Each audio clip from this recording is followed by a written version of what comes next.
Le discoteche restano chiuse, almeno per ora. Il TAR del Lazio ha detto no alla sospensione cautelare urgente dell'ordinanza con la quale il governo ha chiuso le discoteche ed introdotto l'obbligo di mascherina all'aperto nei luoghi pubblici a rischio assembramento dalle 18 alle 6.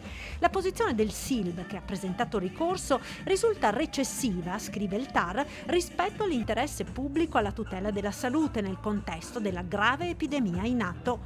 Questa la decisione. Intanto il sindacato dei gestori dei locali vede il bicchiere mezzo pieno. Altar ha semplicemente detto che la decisione nel merito verrà presa in altra data e non da un giudice monocratico. Quindi si dovrà attendere il 9 settembre per l'udienza nel merito. Peraltro l'ordinanza del Ministero della Salute in questione è in vigore fino al 7 di settembre.